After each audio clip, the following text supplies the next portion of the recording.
Mirëmbrëma të nderuar shikues të televizionit Albukej dhe mirë se vini në emisionin Universal.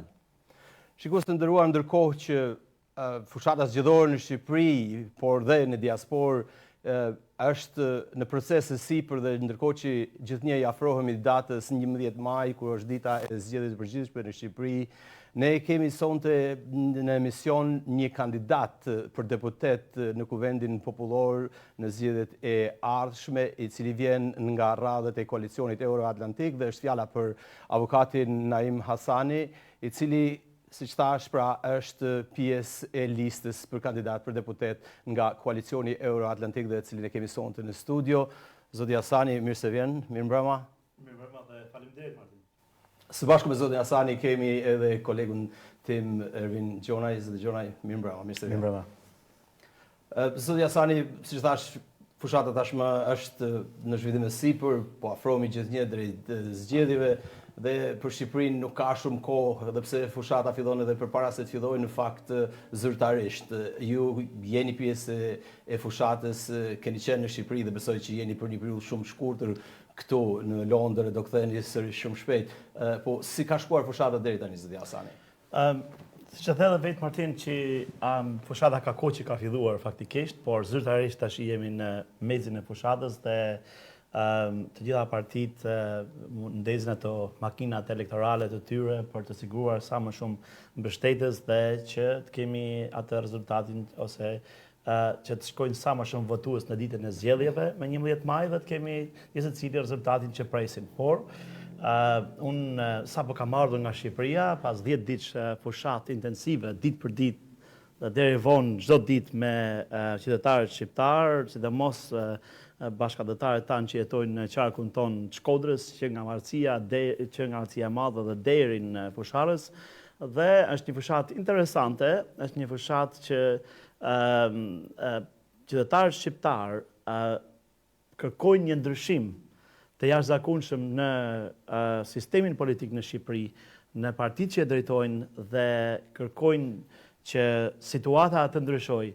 Fatkeqësisht, me çfarë vërej, ofertat e partive kryesore që bëjnë fushatën, siç ajo Partia Demokratike, Foltoria dhe Partia Socialiste, bëjnë vetëm premtime që një zoti Rama shumë qartë, qytetar shqiptar pas 12 vitesh duhet të prishin një humbje katastrofike të tij dhe është për ërni të fatit kemi ndoshta një fushat që ndoshta shumë lehtë zoti Rama mund Partinë Demokratike Foltoren, më mirë me thanë, dhe liderin e saj zotin Berisha me një rezultat ndoshta të thellë. Është fatkeqësi për qytetarët shqiptar, është fatkeqësi për opozitën në përgjithësi që mbas 12 vitesh qeverisje të rilindjes të zotit Rama, ku shokët e tij, shumica e shokëve të tij janë në burg ose janë duke vetuar nga SPAK, ai pretendon të marrë një mandat të katërt që është absolutisht e përsërisë është fatkeqësi e madhe për shqiptarët. Ju parashikoni si fitues Ramën që tani? Nuk që sapo thatë. Unë nuk parashikoj fitues Ramën, po parashikoj realitetin politik që ndodh është aktual në Shqipëri. Fatkeqësisht opozita ka 3 vite që merret me luftën e brendshme dhe në vend që të kishim një alternativë të qartë për shqiptarët si opozitë e bashkuar, koalicioni Euro-Atlantik në cilin unë po kandidoj në qarkun e Shkodrës, vetëm pak para zgjedhjeve bëri të mundur që të organizohesh dhe të japte ofertën qytetarëve shqiptar me të cilin garojnë dhe opozita fatkeqësisht është coptuar në shumë llogore dhe kjo ja bën më të lehtë fatkeqësisht e përsëris për sa të herë kryeministit aktual të Shqipërisë për të mbizotruar në skenën politike shqiptare mbas 12 majit. Por ajo që pres unë që mas kësaj date të kemi një zhvillim të vrullshëm dhe interesant brenda opozitës shqiptare, që ajo të organizohet dhe të paraqesë një alternativë të shëndoshtë dhe të fortë për gjithë qytetarët shqiptar. Në të njëjtën mënyrë, shpresoj të kemi një angazhim edhe më të fortë të SPAK në mënyrë që edhe nëse kjo qeveri aktuale fiton një shumicë konsiderueshme të votave në çfarëdo mënyre, të flasim ndoshta më vonë se mënyra se mund të fitojë votat, por organet drejtësisë të bëjnë punën e tyre dhe shumë shpejt të kemi edhe ndoshta edhe zgjedhjet parakohshme pas tyre. Nëse fiton në mënyrë të paligjshme. Absolutisht. Okay. Zoti Hasani, ju tashmë keni qenë gjithmonë në kontakt, besoj, me shqiptarët edhe për shkak të profesionit, paktën me ata të diasporës në Britaninë e Madhe, për shkak të profesionit tuaj si avokat, por tashmë ju i shikoni në përditshmëritë e tyre atje në Shqipëri, jo vetëm shqiptarët e diasporës. Si ju duken ju shqiptarët sot dhe elektorati pra zgjedhësi, çfarë ka ndryshuar, po themi, jo në krahasim me fillimet e demokracisë, po të paktën me një dekadë më parë?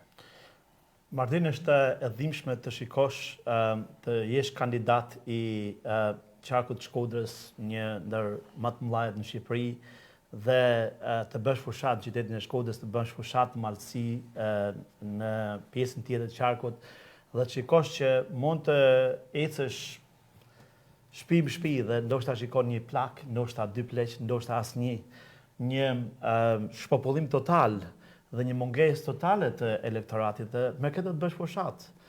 Më thënë është kur vi para 10 ditë fushat në çdo vend në Shkodër dhe vjen këtu e shikon mbrëmja sekondit ndryshimin.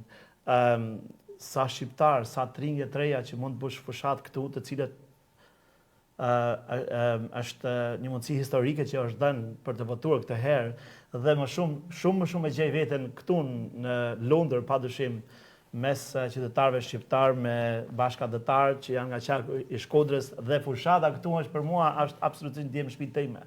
Kur shkojnë në Shkodër është absolutisht e dhimbshme që shumë rrallë mund të gjesh në Itri, shumë të rrallë mund të gjesh 2-3 bashkë që ti bësh bashkë që të bisedosh për të ardhmen e Shqipërisë, dhe është një pesimizëm total dhe është realitet i hidhur në të cilën zhvillohet zgjedhjet parlamentare në Shqipëri dhe mbas 34 vitesh demokraci është e pafalshme që shqiptarëve nuk ju paraqitet ofertë as nga partia në pushtet që ka 12 vite që në kushte normale duhet padyshim që të ishte drejt katastrofës elektorale, por kur shikon se kush e drejton foltoren, padyshim është e dhimbshme. Po për sa i përket, përpara se të jap fjalën Vinit, po për sa i përket zhvillimeve tjera në vend, zoti Hasani, ju normalisht keni vizituar Shqipërinë me sa di rregullisht çdo vit, por tashmë e kam fjalën që ju takon të shikoni edhe më nga afër dhe të bisedoni qoftë me biznesmen apo persona të tjerë të fushave të ndryshme. A ka një zhvillim dhe si e shikoni zhvillimin e Shqipërisë në përgjithësi? Sa hym në Shkodër, shikon një ndryshim. Kryetari aktual i bashkisë ka marrë një fushat për lyerjen e pallateve në Shkodër dhe jep një faqe të re. Shkon të hyrja e Shkodrës, të ura Baçallekut, shikon që po zgjerohet rruga nga 2 korsi bëhet me 4 korsi. Dhe sa kalon Rozafa dhe hyn te pazari i vjetër në Shkodër, dhe e shikon që gjitha lokalet që kanë qenë, kioska lokaleve që kanë qenë, të gjitha janë hedhur poshtë dhe po qelbrohet zona. Unë do i thosha që janë absolutisht mira për qytetarët e Shkodrës, është një gjë e mirë. Problemi është se gjitha këto punime që po bëhen, për kë po bëhen kur pjesa më e madhe e qytetarëve që banojnë në Shkodër dhe në gjithë qarkun e Shkodrës janë mbi moshën 50 vjeç. Të rinjt absolutisht rrallë të gjesh të rinj që me të cilësh mund të rish, mund të bësh fushat, mund të bisedosh me ta dhe t'ju tregosh perspektivën që kanë ata për një Shqipëri ndryshe. Dhe kjo është ajo që më dhimbset më shumë me çdo gjatë gjithë këtyre ditëve që kanë bërë fushat, dhe bile ishte një situatë që thoshte ishin mbledhur një takim vetëm pleq 60 vjeç e sipër dhe njëri po fliste si me humor, po thoshte që ju jeni ardhmja. Tash është fatkeqësi. Të do thoja. Vini, tashmë koalicioni Euroatlantik është futur në zgjedhje, është futur në fushat me kandidatë si zoti Hasani, do doja një mendim tuaj, çfarë mendoni për koalicionin Euro-Atlantik dhe konkretisht për kandidaturën e zotit Hasani? Në përgjithësi, si fillim doja t'i uroja zotit Hasani një fushat të mbarë dhe shpresoj një rezultat pozitiv. Për arsyen e vetme që komuniteti shqiptar në Britani duhet të ketë një përfaqësues të tij në Parlamentin shqiptar. Koalicioni Euro-Atlantik është tashmë, ndoshta Lulzim Basha është si drejtuesi politik i këtij të koalicioni, është një figurë e vjetër në çarqin politike, por mendoj tashmë është konvertuar një parti të re ose parti të vogël në kuadrin e gjitha këtyre partive të reja, partitë e vogla. Por që thotë ne jemi demokratët e vërtet në fakt. Të cilët, po, patjetër është demokrati i vërtet, tu nuk ka pikpyetje, por duke qenë se hyn në kuadrin e partive të vogla dhe të reja, pra, ose të quajmë parti të vogla ose parti të reja, kodi zgjedhor i penalizon. Pra kanë shumë të vështirë që të prodhojnë numër të lartë mandatesh në parlamentin e ardhshëm. Arsyeja kryesore dihet sepse nuk janë akoma një parti me të gjitha strukturat kapilare në terren, pra në gjithë territorin e Shqipërisë. E kanë shumë të vështirë, por prapë që të kryejnë fushat siç i kryejnë dy partitë kryesore, pra siç i kryejnë Partia Demokratike dhe Partia Socialiste. Dhe kjo vjen për mungesë investimesh. Patjetër, mungesën e fondeve, mungesa e ristrukturimit të saj, sepse duhet të kenë të gjithë degët e tyre të aktivizuara, të jenë në fushat 24 orë non-stop. Gjë që partitë e vogla dhe partitë e reja, pra duke futur dhe koalicionin Euro-Atlantik, tashmë pa dashur nga kodi zgjedhor konvertohet një parti të re ose një parti të vogël dhe penalizohet nga ky kod. Pra, do doja që kur ka qenë Lulzim Basha në krye të Partisë Demokratike atëherë të ishte më aktiv që kodi zgjedhor të ishte pak më i ndryshëm se që është sot, pa shkak se Rama dhe Berisha ranë dakord dhe i bën ato listat 30% mbyllura e 70% të hapura, gjë që deputetët që kanë dëshirë të dy liderët kryesor, si Rama si Berisha, do të kenë në parlament. Pra, ata që kanë futur në listat e mbyllura. Në listat e mbyllura janë të tashmë të zgjedhur në parlament, sepse edhe Partia Demokratike 12 që ka për shembull maksimumin në Tiranë, mendoj që ti kalojë gjithë në parlament. Në përçarje tjera janë nga 1, 2, 3 mund të jenë barë në varësi të çarqit, gjë që e bën ata që kanë pasur dëshirë kryetarët e partive të jenë në parlament. E kundërta ndodh me partitë e reja, pasi siç është koalicioni Euro-Atlantik, ta në listë hapur gjithë. Pra ata që janë në listë mbyllur janë thjesht për të rezervuar listën. Momentin që do mbyllet votimi, ata do paraqisin dorëheqjen në Komisionin Qendror. Do fillojnë nga listat e hapura. Dhe do fillojnë në dhënia e mandateve, nëse do fitojnë, nga listat e hapura. Edhe partitë e tjera të vogla kanë këtë, siç është ajo e zotit Lapaj me Shabanin. Djatha 1912, ato janë me listë mbyllur, po edhe ata janë shprehur qartë që nuk do nxjerrin mandatet në numër të lartë, 1, 2 janë. Edhe ngel edhe partia e zotit Qori, që edhe ata janë me listat mbyllura, por edhe ata shpresojnë që të nxjerrin vetëm nga një të parë në listë ose maksimumi 2 në listë tjera. Për te fondeve që thamë, zoti Basha thanë mund mos ketë fondet e mjaftueshme nga shteti, po themi nga Komisioni Qendror i Zgjedhjeve që u takon partive politike, pra për shkak se janë parti më vogël, por mund të kenë financim tjetër, kështu që edhe ajo mund mos i penalizojë. Po dua di nga ju, a mendoni që diçka tjetër mund ta penalizojë përveç këtij fakti zotin Basha dhe koalicioni Euro-Atlantik? Po problematika që ka, siç e preko dhe zoti Hasani, problematika që ka koalicioni Euro-Atlantik, duke marrë dhe partinë Djathtas 112, janë të gjithë eksponentë që kanë qenë në Partinë Demokratike. Dhe deri para pak kohësh që po vendoseshin listat, akoma nuk po dinin se nga dhe ku do të shkojnë në drejtimet tyre. Siç ishte dhe zoti Gazbardhi dhe zoti Gjek Marka, deri para 6 muajsh ishin ose këtej ose andej. U ofrua vendi sigurt në listën e Berishës, vajten në tek Berisha. Po t'ishte ofruar ndoshta një vend i sigurt në lista të tjera, mund të kishin kaluar në lista të tjera. Pra, duke qenë kjo ecuri e ngjarjeve që kanë ndodhur në Partinë Demokratike, që në kohën që u shpall non grata zoti Berisha dhe konflikti që kishte në selinë e tyre, duke një konflikt që ka sjell shumë dëme të mëdha në opozitën shqiptare. Sepse nëse do ishte opozita më e madhe, më e bashkuar, ose siç ishte e 2021 që ishte siç e thonë në anglisht neck and neck për garën, duke futur edhe partitë tjera të voglat, mund kishte një rotacion kësaj radhe. Por duke parë që këta ndasit janë shumë të mëdha dhe duke ditur që këta elektorat nuk marrin tek Partia Socialiste. Këta do marrin elektorat, do ta ndajnë elektorat tek e djatha, do të ndajnë elektoratin e tyre mes tyre. E vetmja parti që mund të marrë elektorat nga e majta është Partia e Zotit Qori. Që por si duket Rama ka blinduar atë pjesën e elektoratit vet që mos të rrjedhë gjë as tek Qori. Po në Shqipëri historikisht është elektorat i majt. Pra Shqipëria gjithmonë ka prodhuar elektorat të majt. Ka pasur raste kur Berisha e ka marrë pushtetin 2005, ishte sepse u nda Ilir Meta me Fatosnanon, kishte 2-3 fraksione të Partisë Socialiste, duke qenë dhe kodi zgjedhor ishte mazhoritar, duke u ndarë 3, fitonte ai që ishte më i unifikuar.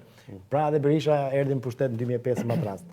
Me ndryshimet e kodit zgjedhor, tash kjo është bërë që vetëm partitë mëdha ose siç janë partitë tradicionale të Partisë Demokratike dhe Partisë Socialiste, që kanë shtrihen kapilare në të gjithë territorin e Shqipërisë. Pra kanë strukturat të angazhuara non-stop në zgjedhje. Dhe duke e mbajtur elektoratin, duke qenë në kontakt me elektoratin. Partitë tjera nuk kanë mundësi, po të shohësh partitë, mund të shohësh koalicionin euroatlantik, kanë shumë të vështirë që të hyjnë në të gjitha zonat më të thella të Shqipërisë. Kurse po shohësh Partinë Demokratike dhe Partinë Socialiste në postimet e tyre, edhe në fshatrat më të thella krijojnë skenë, krijojnë pra edhe diku aty ku ka vetëm 15 votues, 15 pleq, siç u shpreh zoti Hasani, edhe aty ata janë. Disa parti tjera, siç është partia e zotit Qori, ka zgjedhur derë më derë. Pra logo, moto e fushatës është derë më derë. Kështu që duke vajtur edhe të trokitur në pallat, në dyrë, tjerë, andej, dhe e kanë datat shumë të vështirë sepse janë vetëm në Tiranë, pak në Durrës, pak në Fier dhe pak në Korçë. Pra në qytetet e tjera janë pothuajse inekzistent. Nuk ka njëri që të shkojë të bëj një takim me elektorat që ky është programi jonë ose këto janë kandidaturat. Kështu që edhe po të marrësh po të pyesish në elektorat, pothuajse gati 30 ose 40% të listave i njohin të Partisë Socialiste, të Partisë Demokratike elektorati.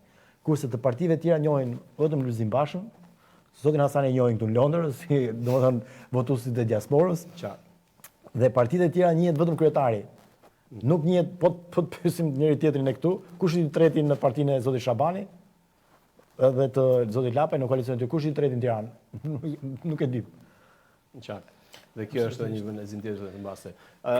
Zoti Hasani, vini sapo përmendi një nga arsyet që mund të penalizoj apo mund mos të jenë favorizuese për zotin Basha është edhe ajo e largimit e atyre eksponentëve që ishin së bashku me Bashën kur Basha ishte kryetari i Partisë Demokratike. Në këtë kontekst, siç thot Basha, Rama i ka humbur shokët tek 313, apo ai ka humbur dhe Basha shokët tek Partia Demokratike? Desha sqaroj pak situatë që përmendi Vini dhe pavarësisht se koalicioni euroatlantik është një formacion që ishte i domosdoshëm dhe i nevojshëm si rezultat i luftës brendshme të Partisë Demokratike për vullën, mos harrojmë se çështja e vullës akoma nuk është zgjidhur. Dhe pavarësisht se Edi Rama i dha Sali Berishës vullën në mënyrë që të mbretëronte i vetëm dhe të kishte lekë fitoren. Jam shumë skeptik për vendimet e gjykatave në Shqipëri, po gjithsesi betejë për vullën akoma nuk ka marrë fund. Le të themi, gjykata e lartë akoma nuk ka marrë një vendim. Mund të merret në çdo minutë, mund të merret para zgjedhjeve, mas zgjedhjeve, mund të merret pas një vitit, askush nuk e din sepse ka një numër të madh çështje që gjykata e lartë po shqyrton. Por, unë do të thosha që pavarësisht se siglen, vulen, fondet i ka foltoria, e cila drejtohet nga zoti Berisha, mos harroni se pjesa dërmuese e përfaqësuesve, kandidatëve të koalicionit Euroatlantik kanë qenë në Partinë Demokratike Zyrtare kado që të qush me vite. Unë kam qenë nga 2017 që kam drejtu degën e Partisë Demokratike në Britani, kam eksperiencën time dhe si unë kanë edhe shumë kolegë të cilët kanë trashëguar strukturat e Partisë Demokratike sot strukturat e koalicionit Euroatlantik.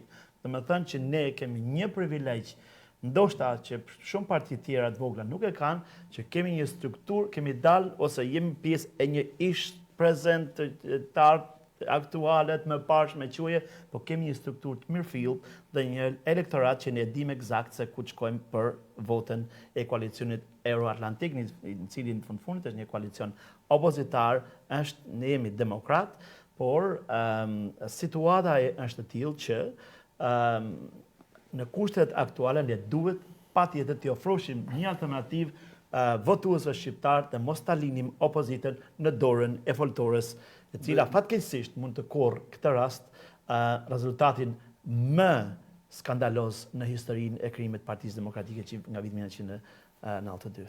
Në këtë kuadër koalicioni Euroatlantik ka bërë më të mirën e mundur, mase po si e mendon këtë largimin e një pjesë të madhe të atyre që ishin bashkëpunëtorë të zotit Basha drejt Partisë Demokratike, pra që janë bashkangjitur zotit Berisha, a do të jetë ky, si thua, nuk e di, mbase një dorë finale që do ta ndërshkoj Bashën? Ajo faktikisht do të ndërshkoj, Martin, pyetje shumë e drejtë, ajo do të ndërshkoj më shumë se askën tjetër do të ndërshkoj ata vetë që larguar nga Partia Demokratike, që ishte atëherë zyrtare, koalicioni Euroatlantik ta quajmë sot. Janë bashkuar një forcë politike më. Janë bashkuar foltores, atë do të quaj unë sepse akoma nuk është sqaruar foltoria zyrtarisht Partia Demokratike quhet si dush.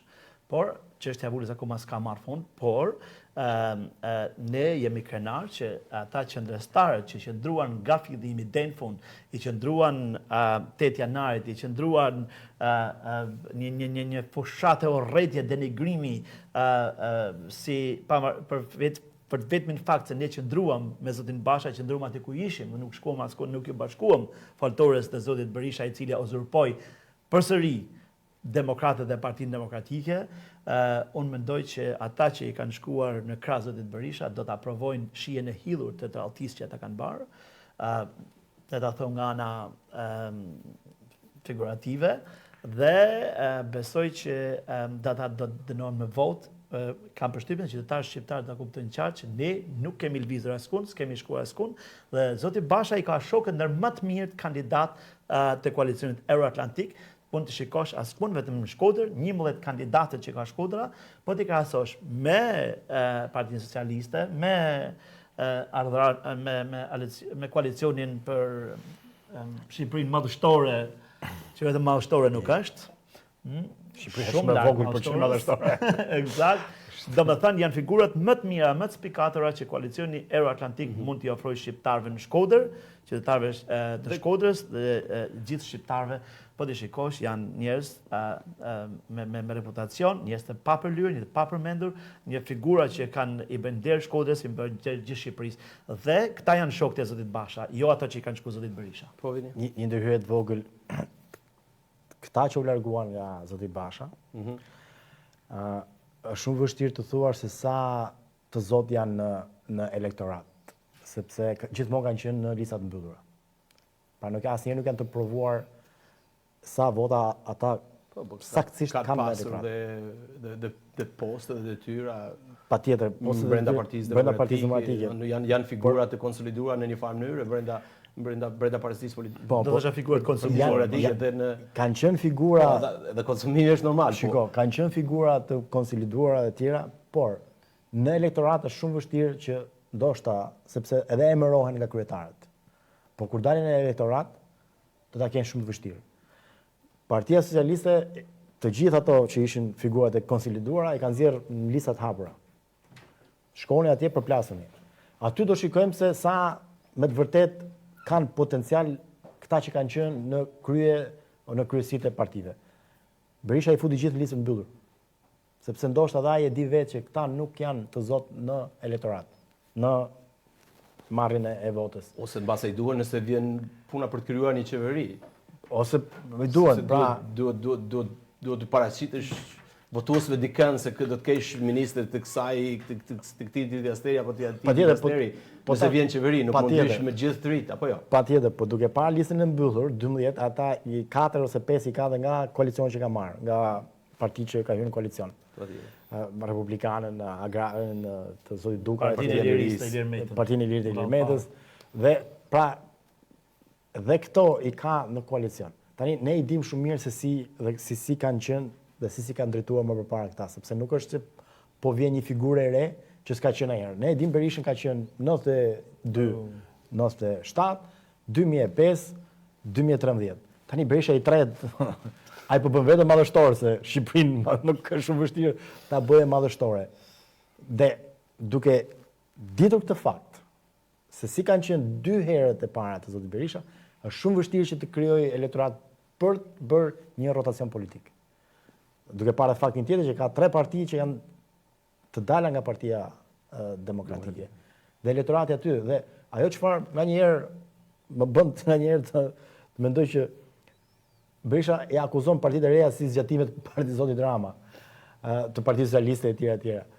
Ku në fakt këto parti, nëse do kishin dalë nga Partia Socialiste, do merrin vota në elektoratin e majt. Këto po marrin vota nga elektorati i gjatë, janë parti që kanë dalë nga Salim, nga zoti Berisha. Kanë dalë, po mund të jenë në funksion të Partisë Socialiste. Po janë partitë që janë në funksion. Se do rrjedhin vota nga Partia Demokratike, nga Djata. Po është taktika e Berishës dhe Partisë Demokratike ose Foltores, e cila duhet dhe duhej që të krijonte një kohezion tjetër me të gjitha partitë që të kishin hyrë në zgjedhje. Ai zoti Berisha sulmon dhe zotin Qori, i cili zoti Qori është i vetmi person që i merr vota pensionistëve, do disa pensionistë që do ja marrin zotit Rama. Tani në vend që t'i japi atij një hapësirë edhe ta ndoshta edhe në mënyrë indirekte ta ndihmojnë ashtu siç e dha dikur Partisë Komuniste. Ose siç e dha për votat e bashkisë. Pra, për votat e bashkisë, po. Pra, nëse do ishte që sepse tash jemi në zgjedhje, do të përdorin gjitha taktikat këtë muaj që të përdorësh një rezultat. Nëse ti akoma je me principet që ke pas dikur, tashmë elektorati ka ndryshuar.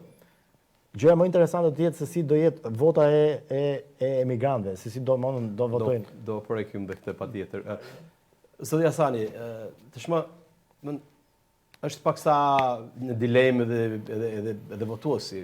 Nuk e di se çfarë ju premtoni atyre dhe çfarë ndryshon koalicionin tuaj me koalicionet e tjera apo partinë tuaj me partitë e tjera. Cilat janë 3 pikat tuaja të forta me të cilat ju i paraqiteni elektoratit tuaj dhe për cilën ju kërkoni votën atyre? Absolutisht.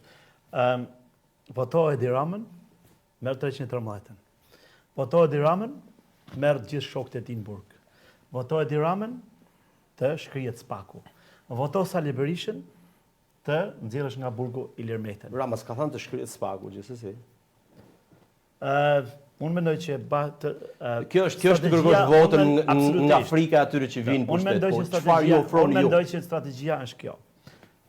Edi Rama, Sali Berisha dhe Ilir Meta, voto të dalë deputet Ilir Meta, automatikisht fiton imunitetin dhe del nga burgu. Kështu të 3 nuk kanë asnjë interes për të ndihmuar spakun, për të ndihmuar drejtësinë dhe për të dënuar politikanët dhe lidhjet e tyre me kriminalët. Edi Rama dhe gjithë miqtë e tij kanë probleme me spakun, ka çështjen me Gonikal, ka gjithë zëvendës kryeministrin, kryetarin e bashkisë, ministra, deputeti, ka gjithë burg ose duke dhënë llogarinë spak. Sali Berisha padyshim zvarritet gjyqi i tij ka 20 herë që zvarritet gjyqi vetëm për të vendosur nëse do të vazhdojë apo jo. Dhe padyshim që ai ka probleme të mëdha me drejtësinë. Ilir Meta është në burg. Alternativa jonë është alternativa në mbështetje të spakut, në mbështetje të drejtësisë, në heqjen e imuniteteve të çdo politikani të veshur me pushtet, çdo deputeti, çdo ministri, çdo drejtuesi lartë shtetit, çdo kryetar bashkisë që mos keni imunitet dhe çdo politikan, përfaqësues i shtetit të jetë një lloj si qytetarët e tjerë dhe padyshim partia ose koalicioni Euro-Atlantik ka përfaqësues kudo nga i pari deri fundit, nga në Shkodra deri në Sarandë, përfaqësues që absolutisht as edhe një media, as edhe një përfaqësues i kundërshtarëve politik nuk mund t'i vergishtin që ky është i përlyer, ky është i përfolur dhe ky është ka probleme me spakun e drejtësinë. Prandaj jam shumë krenar që jam pjesë e këtij koalicionit, kam qenë që nga 2017 në Partinë Demokratike ku e drejtonte zoti Lulzim Basha, jam edhe sot mas gjithë këtyre viteve dhe eksperiencë kam pas në Partinë Demokratike dhe prandaj jam krenar që jam pjesë e këtij koalicioni që nuk është absolutisht pjesë e një dhumi 34 vjeçar që e kanë vendin në Spak, e kanë vendin 8313, e kanë vendin në Reç, e kanë vendin në Burg dhe jo që të shikojnë mas 12 vitesh të kenë një fitore të jashtëzakonshme për arsye njëri për arsye të konsumimit 12 vjeçar të pushtetit të tij, i cili duhet në të momente, siç e thash, duhet të kishte një humbje katastrofike, siç e pam në Britani mas 12 vitesh që ishte qeverisja. Ai thotë që unë shkoj nga fitore në fitore me 2030 në jap pasaportën evropiane. Sali Berisha thotë ju bëj Shqipërinë mallshtore duke ditë se ai se kalon as vjen në Britani as në Amerikë, vetëm mashtron njerëzit. Koalicioni për Shqipërinë jo mallshtore, që do të më heqin non gratën Britania, do më heqin non gratën Shtetet Bashkuara të Amerikës, domethënë janë absolutisht një fytyrë që nuk duhet ta meritonin të ishin, po të ishte Shqipëria një vend demokratik, asnjëri nga këta nuk do të ishin konkurrent në zgjedhjet parlamentare dhe është fatkeqësi për çdo shqiptar, për neve, për gjithë Shqipërinë që nuk i paraqesin Shqipërisë një alternativë reale. Ne po mundohemi çmos që të jemi me fytyra të papërfolura, me fytyra të papërlyera, me një program të qartë për shqiptarët dhe një mbështetje të fortë për drejtësinë dhe spakun që cilin e mbështesin shumica dërmuese shqiptarëve. Tani, a besoni ju që do merrni mandatet mjaftueshme për të imponuar një bashkëqeverisje me partinë fituese, po themi?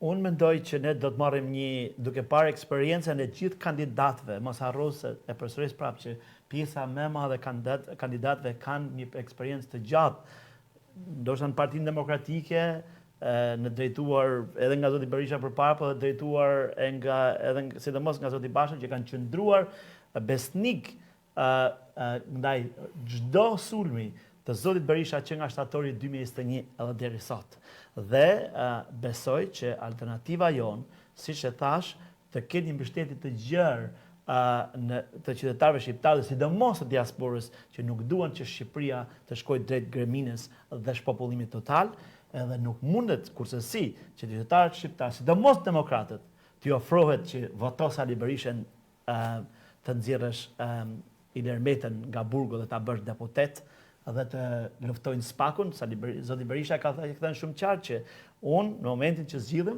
do të bëj çmos që spaku të mos ekzistojë.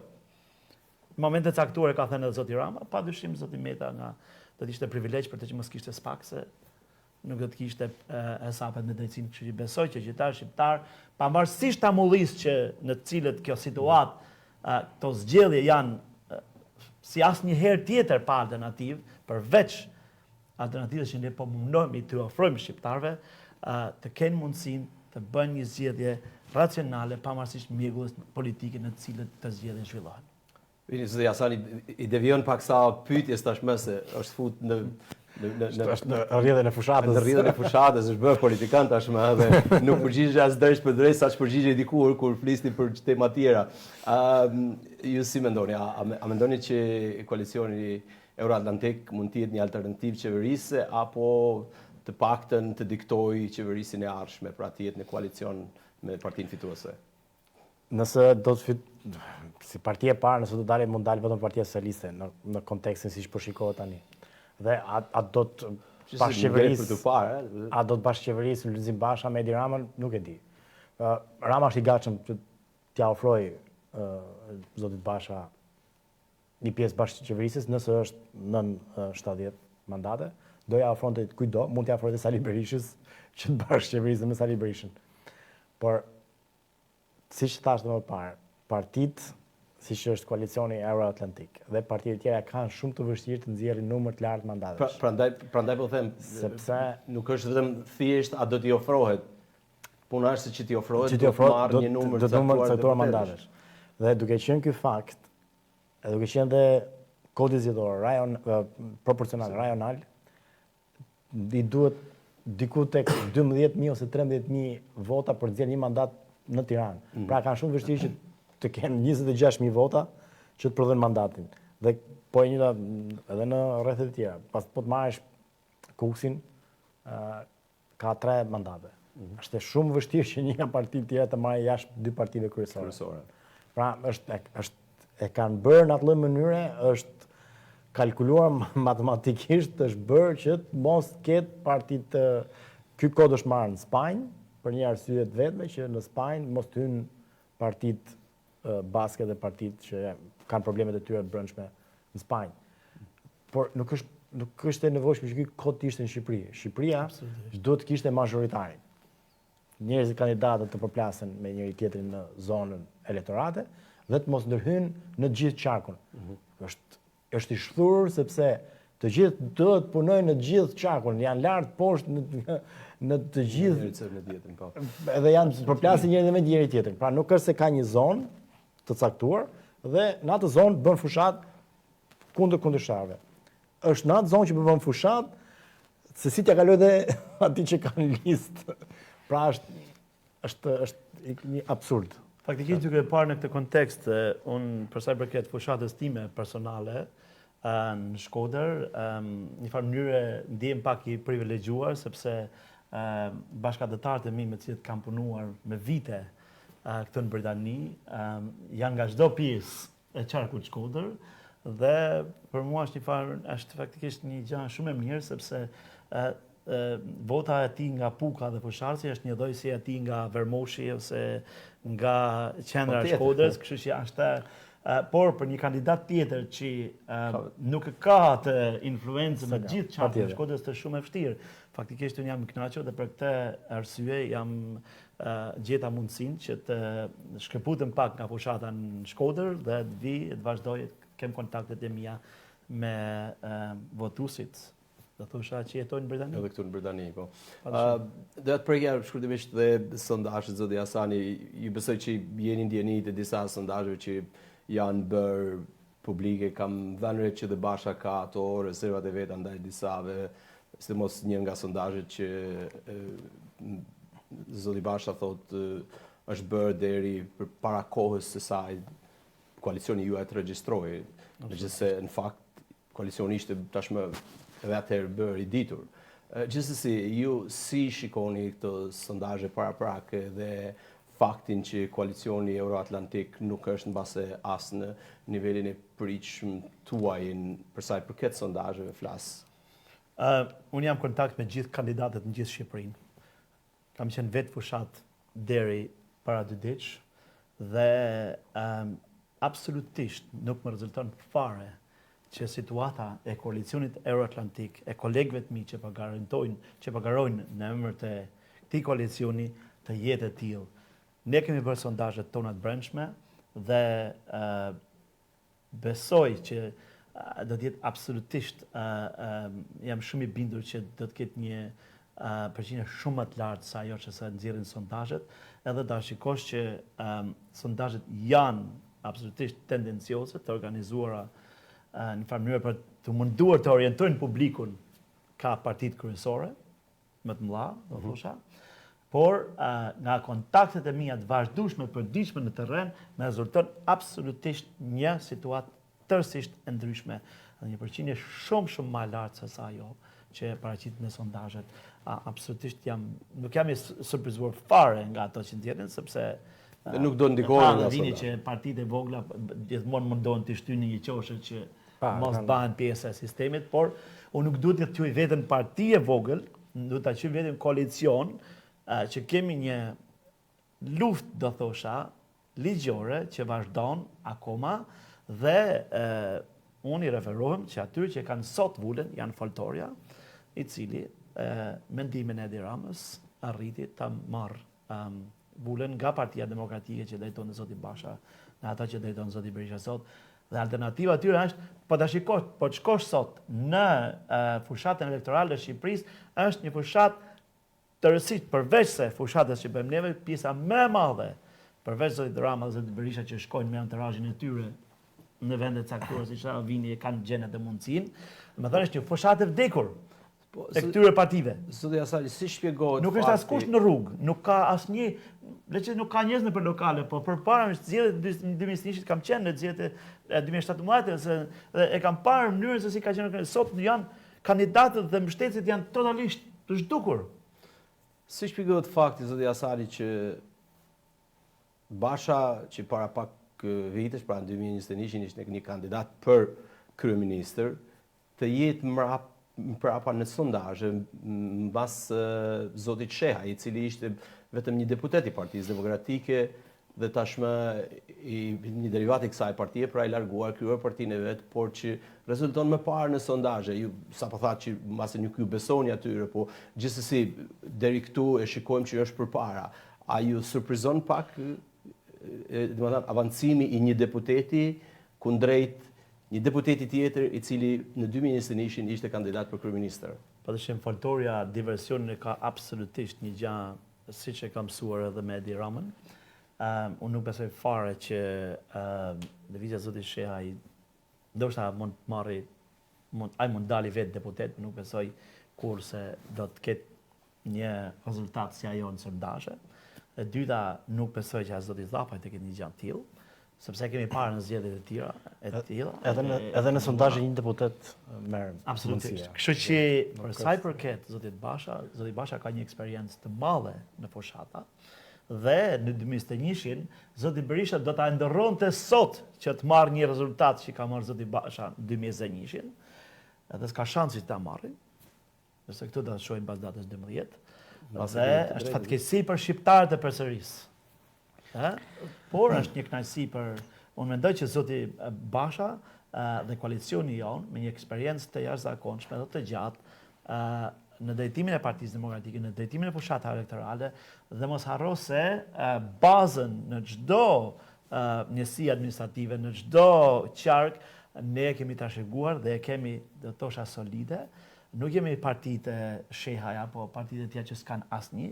Ne kemi organizimin e brendshëm shumë të mirë dhe dim eksakt se ku janë votuesit dhe si janë votuesit tonë dhe prandaj e them që këto sondazhe unë absolutisht me kënaqësinë më të madhe hedhi poshtë. Okej. Vini, si shikoni ju sondazhet, si shikoni luhatjet, nuk e di nëse keni vënë re që ka disa, po themi, për shembull, Partia Socialiste akoma përpara në sondazhet.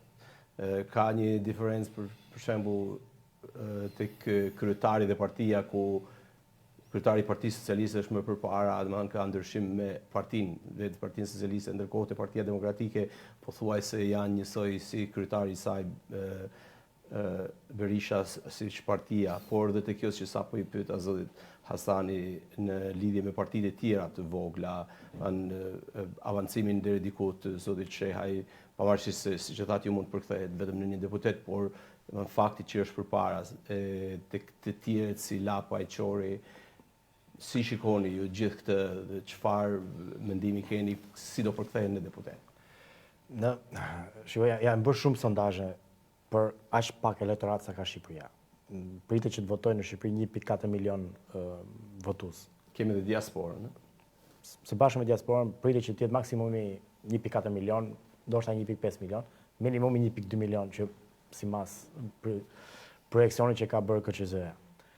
Dhe në këtë numër 1.5 milion janë bërë aq shumë sondazhe sa edhe me luhatje që i tregojnë nganjëherë tregon edhe ndoshta edhe seriozitetin e sondazhit, se mund të kesh një sondazh që sot je 20% para, domethënë diferencë 20%, nesër 5%, vjen i treti ose i fundit në sondazhe, kalon i teti. Varet te marzhi i gabimit që mund ketë dhe Ka cilat të bëjë sondazhe janë më të besueshme. më tepër për mendimin tim ka të bëjë shumë me se si u bëhet pyetja qytetarëve.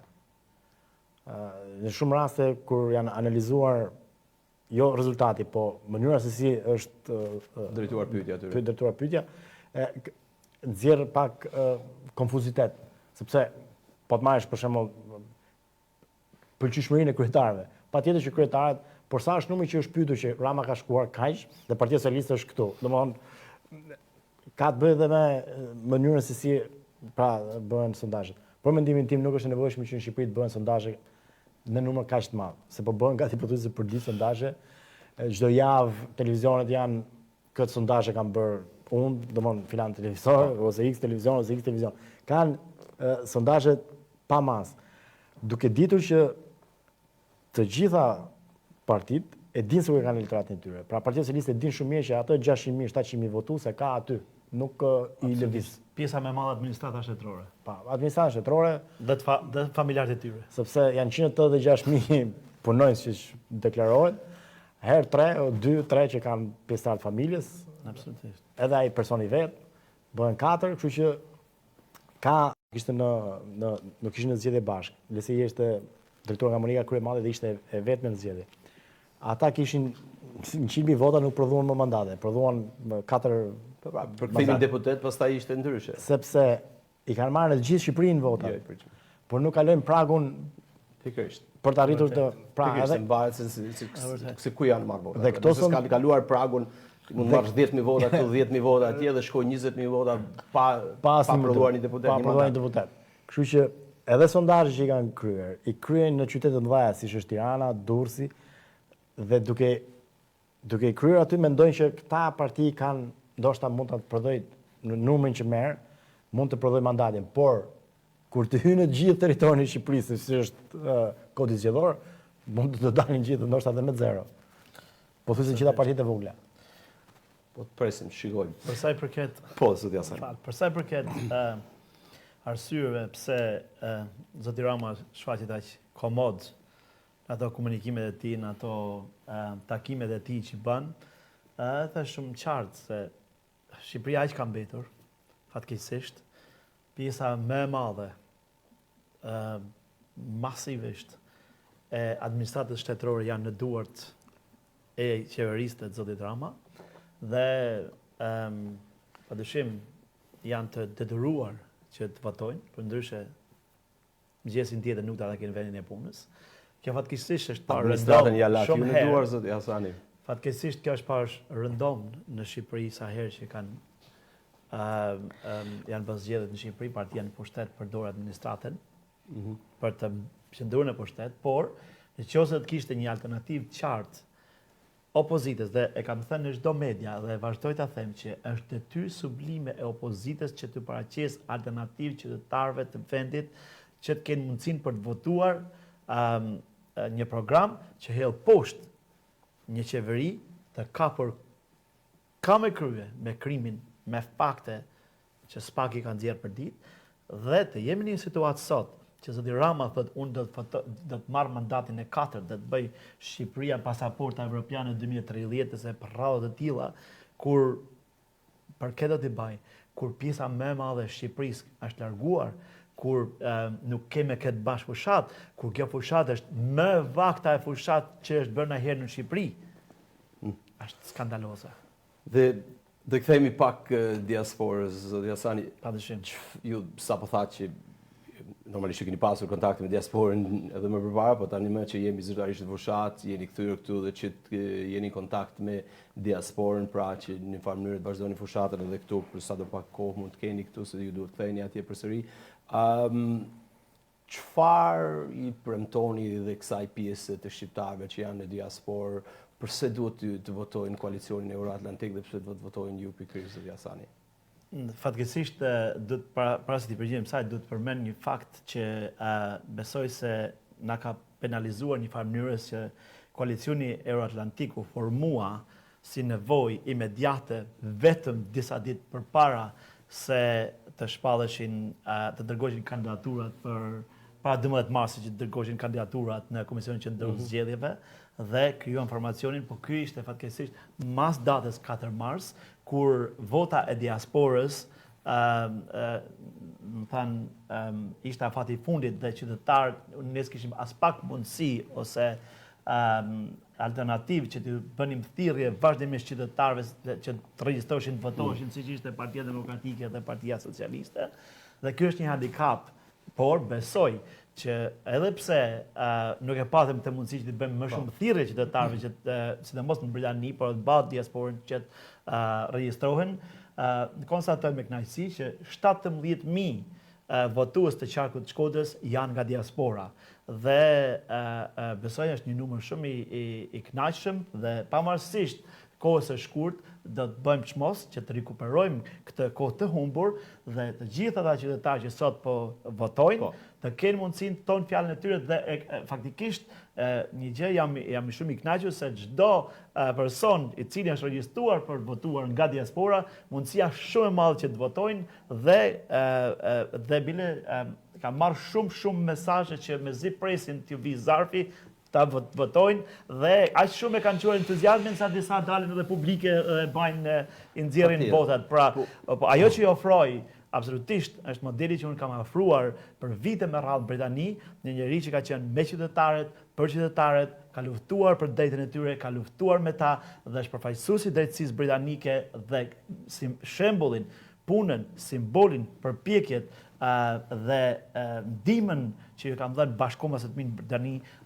ta transferoj në Shqipëri, në vendin tonë, parlamentin e Shqipërisë. Vetëm se kjo nuk mjafton, zoti Hasani, unë besoj se shumë shqiptarë këtu, duke u njohur edhe unë, ju personalisht mund të votonin dhe do të votojnë besoj shumë për ju, por problemi është se ju jeni i përfaqësues i një koalicioni, pra një partie që cila është koalicioni Euro-Atlantik.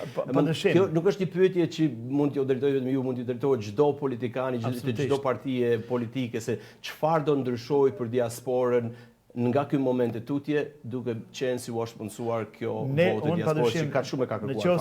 Në qoftë se do ta kemi atë privilegj që të bëj votat e mjaftueshme dhe të zgjedhëm në Parlamentin e Shqipërisë, premtimi vetëm që do t'i bëj gjithë diasporës, gjithë bashkëkombësve të mi, jo vetëm Britani, por kudo që janë, që të jem zëri tyre, të punoj për ta në mënyrë që ata të bëhen pjesë e ndryshimit në Shqipëri, pjesë e një alternative për drejtësi, një alternative për qytetarët, me qytetarët dhe çdo qytetar shqiptar që jeton në Britani, që jeton kudo në diasporë, të kenë t'i ofrohet mundësia që të bëhen pjesë e një ndryshimi historik për Shqipërinë dhe për shqiptarët. Atë që ka shumë nevojë sot, Shqipëria është diaspora, Shqipëria po plaket dhe është detyrë imediate, çdo politikani edhe detyrë imediate e imja në qofse dhe ta kem mundësinë të jem në Parlamentin e Shqipërisë, që të krijoj çdo mundësi, çdo alternativë që shqiptarët ta krijojnë, ta mendojnë që jeta mund të jetë shumë e mirë për ta edhe në Shqipëri, të krijojnë mundësinë që të kthehen në Shqipëri të kontribuojnë për vendin e tyre, siç kthehen edhe unë. Përveç kësaj, zoti Hasani, ju jeni dhe avokat tu në Britaninë e Madhe dhe i dini këto anë ligjore, por gjithsesi duke qenë nëse fitoni edhe antari i Parlamentit Shqiptar, a beson që ka vend, a mund të lobohet për shqiptarët që jetojnë në diasporë, por kryesisht në Britaninë e Madhe, që të kenë një pasaport shqiptare, edhe për ata të cilët mbase për arsye të ndryshme janë regjistruar në mënyra të ndryshme, edhe por kryesisht për ata, për fëmijët e tyre. Padyshim, që të kenë mundësinë që të bëhen në shteta shqiptar. Një gjë, Martin, unë këtë luftë kam qenë ambasador përfaqësues i shqiptarëve që jetojnë në Britani me vite dhe këtë luftë betejë ligjore unë e kam bërë që nga viti 2007 deri në 2017 në gjykatat britanike dhe fal kësaj pune qytetarët shqiptar sot e kanë një rrugë ligjore se si mund ta ndryshojnë identitetin e tyre nga një aksident historik që ka ndodhur në vitin 1998. Përveç asaj që mund t'i ofrojë ligji këto, mund të bëhet diçka për ta përshpejtuar apo për ta mundsuar.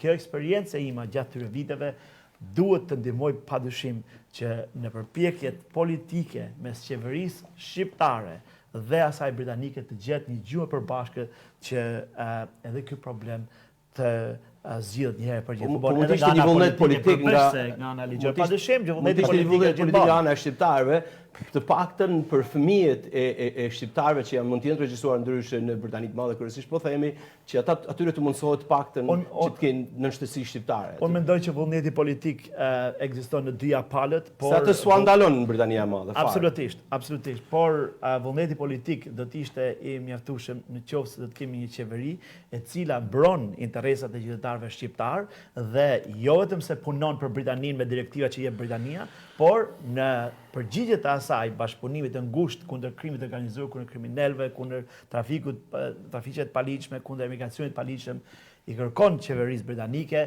nga të mes të tjera edhe rregullimin e statusit ligjor të këtyre personave që si rezultat i këtij aksidentit historik, sepse Shqipëria mos harrojmë në 1997 Shqipëria ishte gati në luftë si u bë Kosova në 88 dhe në 99, të kalojnë këtë më thënë boshtek që ekziston dhe me pjekje me vullnet dy qeverive me vullnet politik, padyshim që kjo mund të zgjidhet, por nuk mund të them unë si ju thosh Edi Rama që erdhi para disa kohë që tha unë do flas me qeverinë britanike që ju t'ja rregullojnë letra, nuk është një mënyrë e tillë.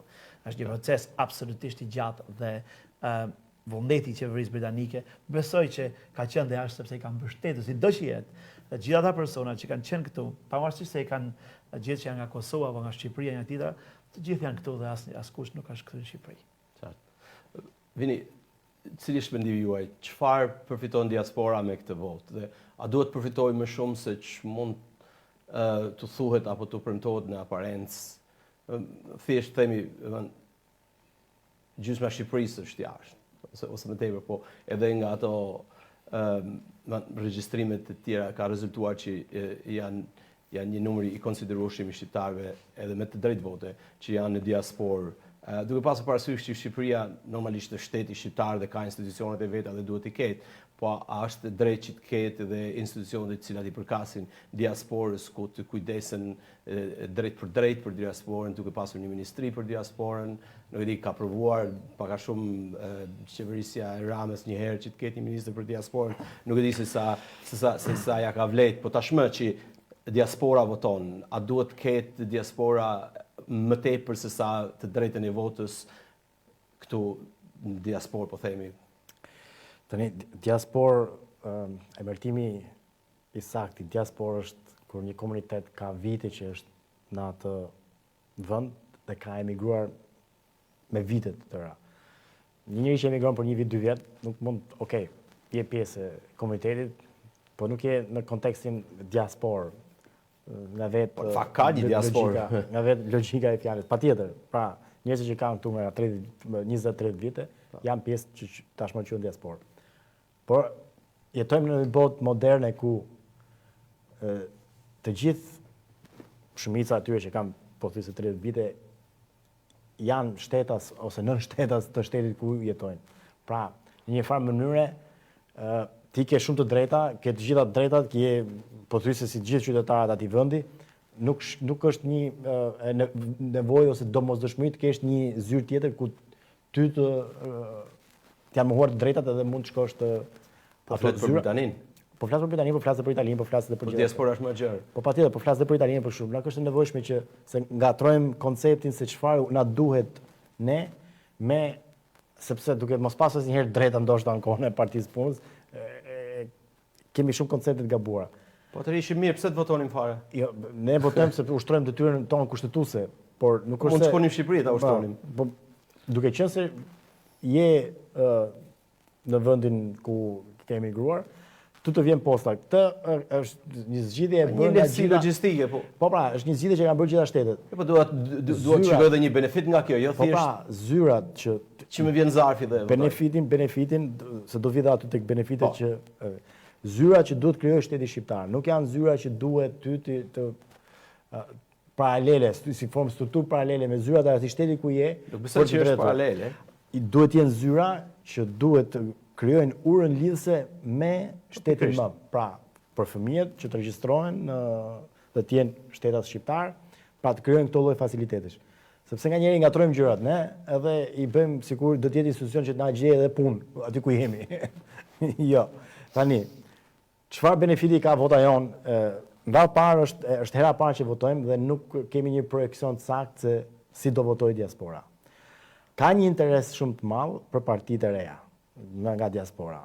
Në fakt me por shikojmë edhe në rrjetet sociale edhe në komunikime, sepse ndoshta me vite që kanë bërë jashtë, i mendojnë të dy liderit kryesor si tashmë të ezauruar, domethënë të konsumuar politikisht, saqë tashmë po hedhin syt nga ana tjetër.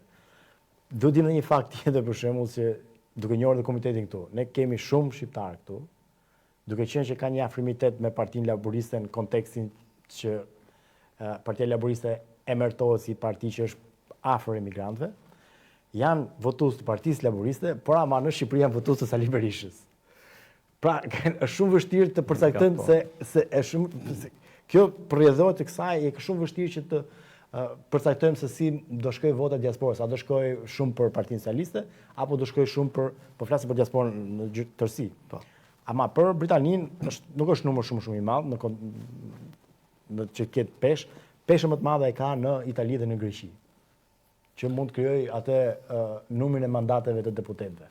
Pra, nga njëra palë shkoj tek pala tjetër ose nga një palë në palë tjetër. Dhe për mendimin tim diaspora duhet të votoj ashtu siç ndjek dhe voton në vendet ku janë. Për shembull, shumë shqiptarë këtu votuan kundër qeverisë, pra qeverisë këtu që sapo larguar, për zgjedhjen e qeverisë të re. Ishte vot proteste, ndoshta janë dhe konservatorë, shumë shqiptarë ishin dhe konservatorë, por ama votuan kundër Partisë Konservatore. për rotacion. Këtë do doja shumë që diaspora jonë të votonte jashtë dy partive kryesore, tek partitë e reja, tek zoti Hasani, tek koalicioni Euroatlantik që është pjesë, tek ndoshta edhe parti tjera sipas Preferencave të tyre, por përsëri duke parë që Italia dhe Greqia afër Shqipërisë mendoj që kanë pak simpati më tepër për atë që është në pushtet, për atë që është qeverisë. Atë shohin për ditë, atë shohin domethënë në lajme në televizion e kështu me tjera domethënë është edhe malli për atë kur shkon atje domethënë nuk dëshiron që të bëhesh edhe pjesë e konflikteve politike të brendshme tyre që ti ndjekish siç i ndjekin ose siç ndiqen në Shqipëri. Dhe mund të jetë kjo, por nuk e di, është shumë e vështirë që të përcaktojmë. A mendoni se vota diasporës do të jetë vendimtare, do bëjnë diferencën e duhur? Ja. Nuk do bëj. Do të thënë aty do përplasemi nga ato vota që janë nga vetë Shqipëria dhe diaspora do ketë ndikimin e duhur, thoni? Por shiko, siç e thashë më parë, Partia Socialiste ka elektoratin e saj të blinduar. Vetëm do t'i shtohet këtij elektorati të blinduar vot nga jashtë. Edhe sikur të jetë më pak, po thuajse nga gjithë votat e diasporës, sikur të marrë vetëm 30% ose 40%, përsëri Partia Socialiste me elektoratin që ka në Shqipëri del forcë para politike. Sipas numrave dhe projeksioneve që kanë. Nëse 60% e votës diasporës do t'i shtohet opozitës, e fragmentuar, se nuk do shkojë tek vetëm njëjta parti, pra do shkojnë në të gjithë spektrin opozitar. Përsëri opozita vetëm po të jetë bashkuar e gjitha, atëherë mund të dalë forcë para. Po zoti Hasani fatkeqësisht foltoria morin qaf opozitën në një farë mënyrë. Një direktiv që zoti Basha kur ishte kryetari Partisë Demokratike në shtator të 2021 mori një vendim shumë të rëndësishëm që asnjë politikan shqiptar, sidomos asnjë politikan brenda Partisë Demokratike nuk do guxonte ta merrte, kështu që ka marrë një vendim historik. Por fatkeqësisht lideri i foltores nuk e zbatoi, pavarësisht ofertës që ishte bërë që të tërhiqte nga politika dhe ta problemin që kishte me drejtësinë dhe me Shtetet Bashkuara të Amerikës dhe Britaninë të ndiqte privatisht, ai vendosi që interesin personal ta vërë absolutisht a priori përballë interesit të qytetarëve shqiptar dhe fatkeqësisht rezultati i këtij vendimi për të mos dorëzuar kurrë deri në fund, opozita shqiptare ndodhet në një gjendje katastrofike dhe ne po bëjmë çfarë është e mundur nga ana politike, ligjore, personale, duke dhënë kontributin ton kudo që jemi që të japim Shqipërisë një alternativë të mundshme, më të mirën të mundshme brenda kushteve që ndodhet opozita. Shpresoj ta bëjmë dhe bashkohem me mendimin e Vinit që shpresoj që qytetarët shqiptarë që jetojnë në Britani, por gjithë diasporën ta kenë votën e tyre siç e kemi pasur në korrik vitit kaluar në Britani, një vot proteste nga kësaj qeverie që absolutisht nuk mund pushosh me ditë tëra duke numëruar katastrofën ku e ka quar Shqipërinë dhe largimin masiv qytetarëve shqiptar. Vetëm rezultat pozitiv nuk duhet të kishte dhe si rezultat i kësaj kataure që ndodhen opozita, zoti Rama dhe Partia Socialiste marrin frymë. Përndryshe, po të kishim një organizim absolutisht një frymë të thellë dhe një alternativë të qartë të bashkuar të opozitës, absolutisht kishte shans 0% që zoti Rama dhe Partia Socialiste të fitoshin zgjedhjet në 12 maj. Por jemi këtu që jemi. Berisha ka bërë luftën e vet. Berisha po bën luftën e vet për personale apo politike apo partijake, por ajo është puna e tij, ai do të me 12 maj do marrin ka dalë deri këtu. Punës së tij. Pastaj gelet për të parë nëse do ja dalë që të bëhet kryeministër, kjo është punë tjetër. Gjithsesi, zoja Sani, jemi në fund të emisionit, doja t'ju jepja mundësinë për një mesazh në fakt drejtuar votuesve tuaj, qoftë në Britani apo në gjithë diasporën, por gjithashtu edhe në Shqipëri, në qarkun e Shkodrës kryesisht. Faleminderit Martin, unë duhet t'ju bëj thirrje të gjithë qytetarëve shqiptar, kudo që janë, që pavarësisht situatës në cilën politike në cilën vijnë këto zgjedhje, të dalin në votime masivisht, deni, votoni, hillni votën tuaj të lirë, mos i pini prej asnjë presioni të asnjë politike, mos e shisni votën, mos e blini votën, veproni të lirë, votoni të lirë për alternativën tuaj, për alternativën më të mirë qeverisë. Të gjithë juve, bashkumas që jeni në diaspor, ju ftoj që sapo të merrni zarfin tuaj, votoni, ktheheni sa më parë që vota juaj të mrijë në kohë dhe të bëjë ndryshimin, votoni padyshim koalicionin Euroatlantik, votoni për emrin tim në Shkodër për mua Naim Hasanin, në qarkun e Shkodrës, Malësi e Madhe, Shkodër, Puk, Fusharz dhe Vaudes. Faleminderit. Faleminderit zoti Hansani, dhe unë personalisht të uroj shumë sukses dhe faleminderit që ishe pjesë e këtij emisioni natën e sonte këtu në Albi UK TV. Faleminderit gjithashtu zoti Gjonaj dhe shpresoj të shihemi përsëri. Suksese. Faleminderit shumë. Edhe nëse fitoni, besoj që përsëri do kemi mundësinë që të takohemi edhe virtualisht, po edhe në studio herë të tjera, por gjithsesi unë do të jem gjithmonë pjesë e komunitetit shqiptar në Britani, kudo që të jem. Faleminderit. Faleminderit. Shikues të nderuar, ky ishte edhe emisioni i natës së sotme këtu në Albi UK TV në Londër. Unë ju falenderoj që ishit me ne, bashkë do shihemi në emisionet e radhës. Deri atëherë, natën e mirë dhe mirupafshim.